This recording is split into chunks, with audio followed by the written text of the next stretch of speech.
Hello, ladies and gentlemen, Fighting Bug here with Herobrine, and welcome to the Dark Revival Archives. Now, it has actually been, just like the rest of Dark Revival, it's been a little while since I did. By the way, we just got finished playing Bendy Lone Wolf earlier, and okay, so hold on, let me see if hold on, what does that say? The Archives, welcome to the Archives. Bendy in the Dark Revival is filled with numerous characters that each had a critical role to play in the progression of the game. Here in the Archives, you will learn a little bit more about them in an up-close and personal way. Feel free to explore. So, I think we should start things off with Bendy here, obviously. Yeah, let's start with Bendy first. And then we go left, and then we'll go right. Okay, and by Bendy, I mean this little guy right here. Bendy, the iconic movie designed to get the guy to stand out a bit from his traditional cartoon appearance by giving the first voice. Because other challenges, especially creating a face that's inspired the classic Bendy is now, but still managed to beat hard, warmly and right creation. He is favorite for designed the world during production. Just right. Just right. During here, I'll read the rest. Yeah, we originally envisioned Bendy to talk with a series of cute squeaks to contrast the dark, low voice of the Ink Demon. But this turned out to be very distracting, and the idea was scrapped pretty early on. Imagine how annoying that would be, like Bendy keep constantly squeaking. That would actually be kind of annoying. And before we get to those guys, I think, if I remember correctly, Harold is in this garbage can. Yep. Yeah. Say it, Herobrine. Too much right. Rest in peace, Harold. 2022 to 2025. Oh God, he did. Okay, alright, what's next? So we got, should we start with Wilson, or should we start with Audrey? We start with Wilson. Okay, alright. I'll read Wilson's. Wilson was a difficult character to balance at first. The players are purposely led to believe he is a one-note character, obviously evil with a over-the-top villain personality. But as the story progresses, we see other sides of the character, and the player becomes waddled with who this man really is. In one draft, Wilson was written as a servant of Mason Arch Jr., a separate character at the time, but the story made far more sense when the two characters became one, eliminating a lot of needless narrative complexity. It was very interesting how they were going to have a Nathan's kid anyways, but they weren't going to have it as Wilson first. Everybody, look at his shoe. Which one? What's wrong with it? It's invisible. It is for you, but not for me. Yeah, like it's for some reason see-through. That's weird. Okay, next up we got Audrey. Do you want to read this one? We gotta remember, I have a bad cough. I know. Yeah, Herobrine has a serious cough, guys. So if his voice sounds different, we apologize. Audrey is a clean-hearted, determination, and Could you speak up, please? The whole point of a cost-farm mode is to take things easy. Okay. Make our story work. We needed a new concept for creating a world. And all of you was perfect, fresh eyes to help experience the adventure. From day one of production, we knew that if the beginning budget by the engineering itself wouldn't be successful. We'll certainly try to be quite incredible and do it out. And you gotta remember their task. Okay, the text in this is so confusing. Yeah, I'll probably. Is it okay if I read most of it for you? Mm-hmm. Okay, yeah, sounds good. Okay, now should we go with the ink machine or should we go with down here first? Designed by Thomas Meyer of the Finn Corporation, stolen by Henry from Barge Gate, and scanned and returned by Jack. The machine makes adventures as a mystery. Yeah. There we go. A very, very interesting mystery. Yeah, this one's at least easy because it has less text. All right, I'll read most of them for now on. Is it okay? Yeah. I'll read these next two for you. First up, we got Porter. As the cycle, he's right here on the left side. Oh, what? Oh. You didn't see him? Okay. As the cycle was held in place, and with the influence of the 8 demon held at bay, the cartoon world was able to grow and advance, creating such characters as Porter, a lost one who came to claim a new identity as an explorer. Porter was written with the knowledge that Dark Revival would feature a far more serious tone than the first game of Bendy and Meat Machine, and his what does that say? His what? Light-hearted? Is it light? Is it? Yeah, light-hearted. Yeah, okay. Oh, light-hearted. I thought that was. His light-hearted innocence would help the player feel some warmth in this inky world of sorrow. I just got the hiccups.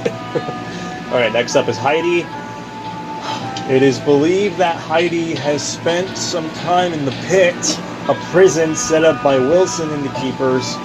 It is unclear why, but most likely she was able to access places she shouldn't have. The experience in the pit changed her, as it does many, reverting her into a childlike state, longing for happiness again. I think it's stated that in Lone Wolf, I haven't actually, I have not seen any spoilers, but I have heard on like some Reddit posts or something. I mean, not Reddit posts, but something. Some news that these two are actually friends. Very interesting. And here it is, the man himself. Who is it, Herobrine? Who? Hint, Bendy Mask.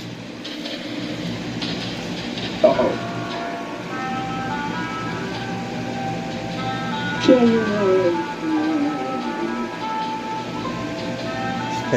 Alright, you can read this one. The famous music composer of the studio family runs everything has a slightly larger role in the story of Dark Revival Brain. The story already filled with so many characters, making them all play a meaningful part became a challenge. It was ultimately sidelined in favor of telling a more coherent story, although it is interesting to note that Sammy Lawrence appears to have mastered the flow of the name, Benny Mission, wonderful Porter, and Audrey to reveal it. I do find that very interesting, though. Yeah, so, also, I think it actually makes sense, because when the game was first announced, Samuel Lawrence was getting a lot of merch, which means that was probably around the time when he was actually supposed to be very important. Fascinating. Alright, we're gonna go down here now. We got two things right here. I'll read them for you. We got Lord. I can read Lord of the Mock. Okay, well, we'll say we'll mock after Alice Angel. I'll do Alice Angel. The self-appointed queen of the studio. Alice Angel is one of the most memorable faces in the Bendy world. Forever lost in a tide of insanity, she is an absolute delight to write for as a character. An angel with many layers Time will only tell if this inky temptress will ever reappear. Was that good? Was that good? Yeah. Okay, alright. Your turn, Lord Omok. Leader of a sewer cult, Lord Amok illustrates how the world of the ink had continued to develop into different societies deeper in the dark, dark places. Though he was weak in a fight, his name will simply never die. Oh, hail Lord Amok. The King Widow. Oh, wait, the King Widow? Oh, okay. Which one do you want to do? Which one do you think is easier? Ink widows have begun to infest where the light grows darker. Their king, the biggest and most feared, only emerged from his nest when it's young and threatened. I always thought it was the Queen because... Yeah. Alright, well, I'm going to read Ship Ahoy Dudley. Ship Ahoy Dudley. The demented invention of Wilson, created to serve the dual purpose of dethroning the ink demon in the cartoon world. And also... My clip just recorded. Just a sec, hold on. There we go. That's better. It still has Wilson's head on it. Yeah, but his head's a little bit more messed up. You notice that? Okay, hold on. Where was I? Yeah. Okay, alright, I'll continue. And also upstaging Joey Drew in the eyes of Wilson's father, Nathan Arch. Neither of these happened. Ship Ahoy Dudley is a mysterious sailor with his own eerie grin. Similar to that of Bendium, along with his sidekick Crackle the Crab, it is unknown just what kind of cartoon adventures they would have had together. I really like Ship Ahoy Dudley. He's one of the most interesting. If I'm gonna be honest, if someone would have told me that in the Bendy sequel that they would have a giant sailor monster crab thing as the final boss of the game, and I'm not including Base Bendy because it's not really a boss fight, I would have laughed in their ass or face. Sorry. Why did I say?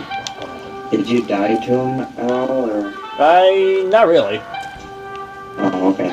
Alright. The Lurker, or Steve, as he became known, was originally a type enemy that would free roam the way lost ones do. It ultimately felt unnecessary as the round empty encounters already fulfilled the role of putting in the player on edge while exploring previous traverse locations.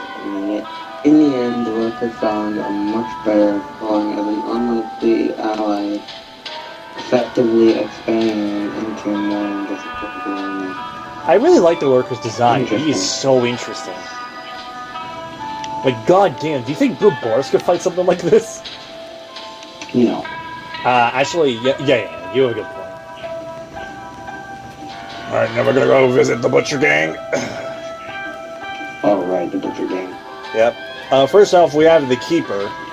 I'll read the Keepers. The Keepers, Wilsons, Deadly Guards, and Scientists. They aren't perfect, but the Keepers will get the job done, no matter the cost.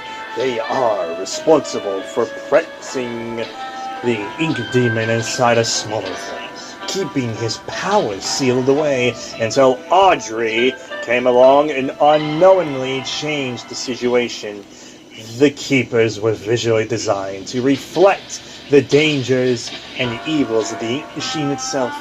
Faceless beings made of gears and wires, with no sense of morality, ordered around like a cattle, a creation living without a purpose. Dude, we only have to read one of the Butcher Gang letters because they're all the same description. Okay. Well, in that case, which Barley. Let's do Slicer, actually. Alright, ready? Go. Marley, Charlie, and Edgar, the three original members of the Butcher Gang, were formed from the ink machine.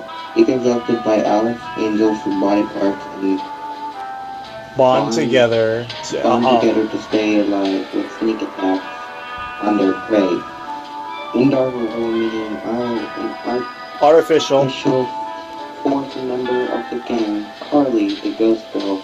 Although when you begin to examine more closely, Carly appears to only be a shell with perhaps someone inside. I wonder if that's true. Like, do you want to see if there actually is someone inside? Do you see anyone?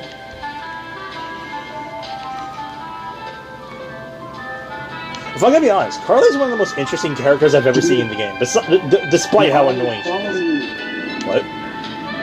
The eyes follow you. Wait, what? Oh! Oh, I don't like that. I don't like that. Okay, I'm out of here. Get me out of this asshole. Hellhole.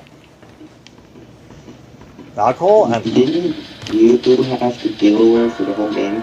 Oh yeah, I did. Alright, so now we got this side. This side has the Ink Demon. I'll read the Ink Demon, and you can read Beast Bendy. As the world of Dark Revival became more complex and established, we realized the Ink Demon's design needed a complete rethink to match our new tone.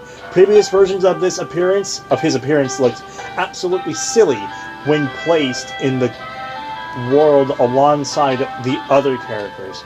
No amount of creepy music or screen effects could conceal how out of place he looked. The Ink Demon needed to look different than everything else in the world and show a natural progression of the Ink Demon's evolution as Wilson held the cycle in place. He looks like a fucking xenomorph.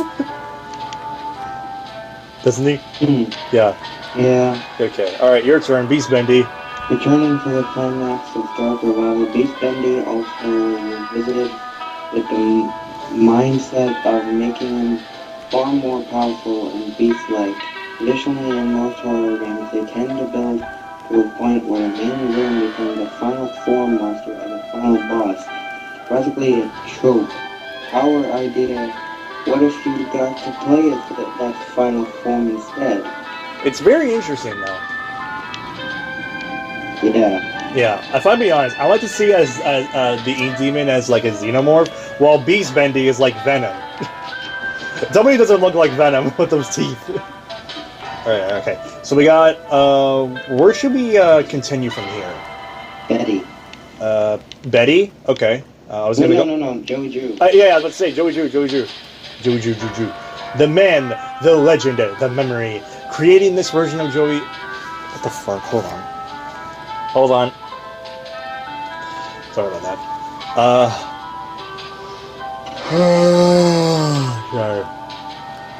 Creating this version of Joey Drew was both an exciting and daunting process.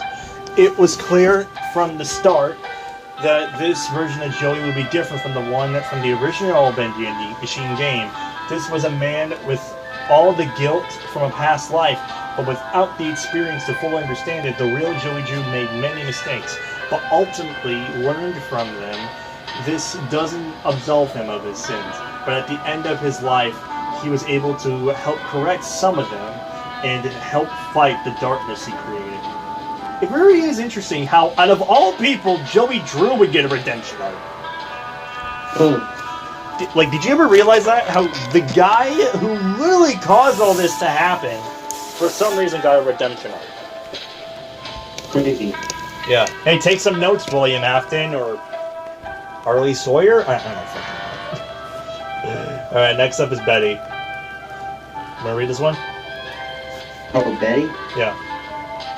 A faithful maid, among other things, to Wilson, Betty was an important character to the story of Dark Metal. As a failed experiment, someone relatively new to the cartoon studio, she was able to give a somewhat different point of view on the state of the world. We have purposely left this unclear if Betty was in on Wilson's plot to harvest a portrait, or if she is just a bystander behind her mask. There's still answer to be found. It seems like she didn't know, if you really think about it. Like, in the pictures, at the very end of the game, they made it looked like Betty definitely was unclear what Wilson was really planning. Pretty cool, though. Alright, we're not going to go to the real-life world just yet. We're going to go over here instead and pay a visit to the Cycle Breakers. Which one should we start with? Henry. Yep, Henry, my boy, the original Cycle Breaker. Henry Stein is the ghost of the man who lost his purpose years ago. Once fueled with finding a way to escape the tortures of the demon and finding his way home to his wife, Henry is now left with the cold reality of being a recreation of the person he thought he was. Saved as a special surprise for fans of the Bendy and Meat Machine game, Henry was strictly omitted from all public discussion of the character during the entire production, which spanned several years, but Henry returned with a satisfying face reveal. I'm really glad that they actually finally made a character model for Henry after all these years. Like in Bendy and Meat Machine, you could not see his face, right? Yeah. Alright, we got Allison, we got Tom, I think Boris is here somewhere, actually. I'm pretty sure Boris is around here somewhere, hold on. I want to make sure if that's the case. Just give me a sec. What the fuck?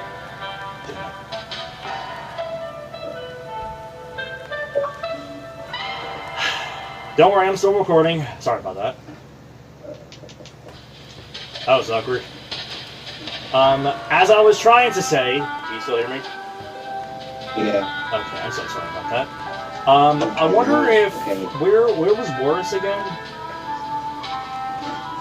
Boris is in the archive. Yeah, he is. He is? Oh, wait a minute. Oh, wait, no, he's not. He is mentioned in him. Where? In Tom's thing. Oh. Okay, we'll read that in a minute. So, which one do you want to read? Do you want to read Tom's since it's more easier? Yeah, okay. You can read Tom's after I read Allison's. Returning for another victory over the demon, Allison is always the voice of reason, a beacon of hope. Allison's design was carefully upgraded from the previous Bendy and Meat Machine game to maintain her personality, but with a more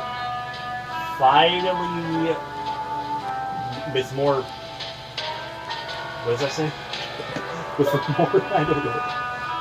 Oh my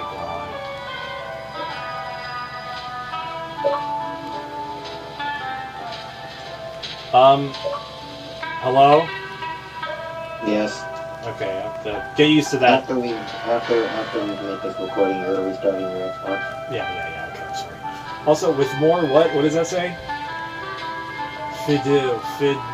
What? Okay. But with more yeah, I'm looking at Allison's thing right now. I don't know what that says. Oh, what the hell? What did you do? With more what? Fidelity? I don't know what that says. Fidelity? I don't know. Fuck that. Okay. The purpose of meeting Allison so early in the campaign was to introduce the player to a familiar face. Right after the main introduction at the start, Allison was able to serve as the motivating force for Audrey until the true plot kicked in later. Still there?